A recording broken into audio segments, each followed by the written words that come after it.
ଇଲୋ ହେଇଲୋ ସନ୍ଧ୍ୟା ହେଇଗଲା, ଚାଲ ବାହାରି ପଡ଼, ଆମେ କମାଗଡ଼ ହେଙ୍ଗୁଳା ଦେଖିବା ଚାଲିଯିବା। ତ ଏଥର 50ତମ ପୁରିଛି ବୋଲି ଆମର 7 ଦିନ ଯାକ ଯଜ୍ଞ ହେଉଛି। 7 ଦିନ ଯାକ ଯଜ୍ଞରେ ଆମର ପୂର୍ଣ୍ଣାହୁତି ଆଜି ହେଇଯାଇଛି।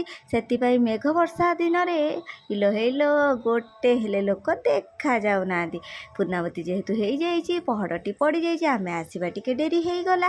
ତ ଚାଲନ୍ତୁ, ଏଠି ଯଜ୍ଞର ଧ୍ୱନିଟି ଜଳି ଉଠୁଛି, ଆମେ ତାପରେ ଚାଲିଯିବା। ଯାହା ହେଲେ ବି ଆମେ ମା ଛୁଆ ଝିଅ ଆସିଛୁ ଯେତେବେଳେ ଖାଇବା ତ ବନ୍ତା ହେ ନା।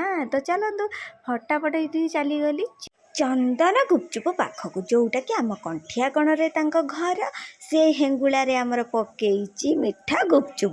ତ ମୋତେ ମିଠା ଗୁପଚୁପଟି ଭାରି ଭଲ ଲାଗେ। ସାଙ୍ଗେ ସାଙ୍ଗେ ଫଟାଫଟ ଆମେ ମା ଛୁଆ ପୁଅକି ଅର୍ଡ଼ର କରିଦେଇଥିଲୁ 4ଟା।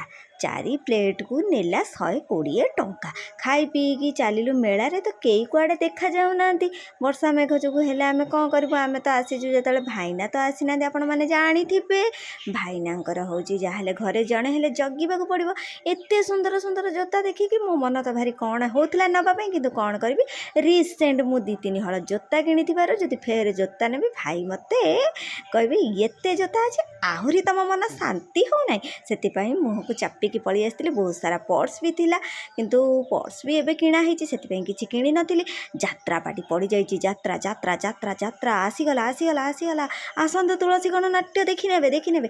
ତାପରେ ଫାଇନାଲି ଆମେ ଗୁପଚୁପ ଖାଇକି, ପୋଲିସ ପ୍ରୋଟେକ୍ସନ୍ ବି ଅଛି। ତାପରେ ଫେର ଗୁପଚୁପ ପରେ ଖାଇବା, ଖାଲି ଖାଇବା ତ ଖାଇବା। ଗୁପଚୁପ ଖାଇଲୁ, ଫେର ପାଣି ଗୁପଚୁପ ଖାଇଲୁ। ତାପରେ ଆସିଗଲୁ ଚାଉମିନ ଖାଇବା ପାଇଁ।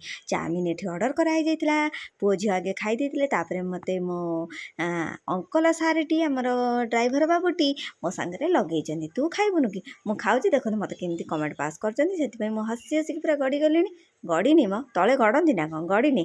ତାପରେ ଚାଲନ୍ତୁ, ଏଠି ହସ୍ତତନ୍ତ୍ର ବି ସବୁ ଦୋକାନ ପତ୍ର ପଡ଼ିଥିଲା, କିନ୍ତୁ ବର୍ଷା ମେଘ ଯୋଗୁଁ ସବୁ ନିଛାଟିଆ ଥିଲା।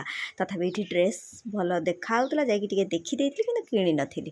ତାପରେ ଚାଲନ୍ତୁ, ଏଠୁ ଫେରିଲା ପରେ ଆମ ଦାଣ୍ଡିଆ ଅଙ୍କଲଟି ଖାଇ ଦେଇଥିଲେ ତାଙ୍କର ଝାଲ ମୁଢ଼ିଟି। ସିଏ ଯୁଆଡ଼େ ମେଳା ମଉଜକୁ ଯିବେ, ଝାଲ ମୁଢ଼ିଟି ତାଙ୍କର ଆଗେ ଥିବ।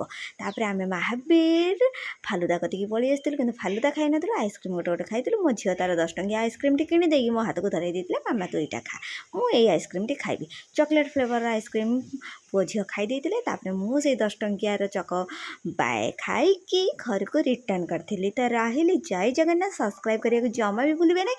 ଆପଣମାନଙ୍କ ଭଲ ପାଇବା ମୋତେ ନିହାତି ଦରକାର। ଇଲୋ ହେଇଲୋ, ମୋତେ ଟିକେ ଭଲ ପାଇବା ଦିଅ, ମୋତେ ଟିକେ ସବସ୍କ୍ରାଇବ୍ କର। ଜୟ ଜଗନ୍ନାଥ।